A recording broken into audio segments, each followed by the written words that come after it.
गोनू झा ने कैसे सिखाया अपने भाई को सबक। गोनू झा और भोनू झा दो भाई थे, दोनों में बड़ा स्नेह था। दोनों एक घर में एक दूसरे के साथ रहते, एक दूसरे के साथ खाते पीते खेलते बड़े हुए। बड़े होने के बाद भी उनमें स्नेह बना रहा। दोनों का विवाह हुआ और उनकी पत्नियां घर आ गईं। पत्नियों के घर आने के बाद स्थिति बदल गई। छोटी छोटी बातों पर कहासुनी होने लगी। दोनों भाइयों के बीच पहले जैसा स्नेह न रहा। घर में बढ़ती खटपट के कारण गोनू और भोनू झा ने निर्णय किया कि अब वे बंटवारा कर अलग हो जाएंगे। गांव में पंचायत बुलाई गई और उनकी संपत्ति का बंटवारा किया गया। सभी चीजों का बंटवारा होने के बाद बात भैंस और कंबल पर अटक गई। पंचों को समझ नहीं आया कि इनका बंटवारा कैसे करें। आखिर काफी सोच विचार के बाद पंचों ने यह फैसला किया कि भैंस के आगे का हिस्सा गोनू झा का है और पीछे का हिस्सा भोनू झा का।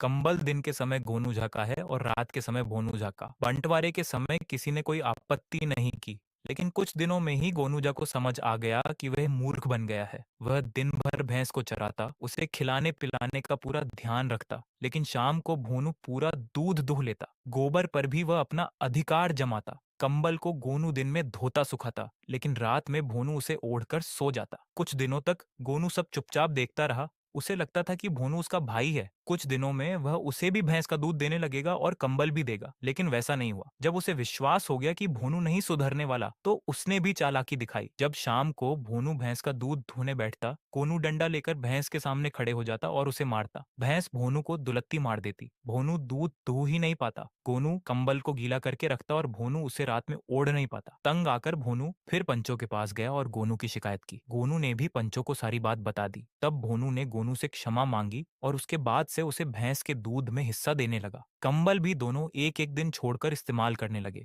इस तरह अपनी चतुराई से गोनू ने अपने भाई भोनू को सबक सिखा दिया। अगर आपको ये कहानी पसंद आई हो तो इसे लाइक करें, सब्सक्राइब करें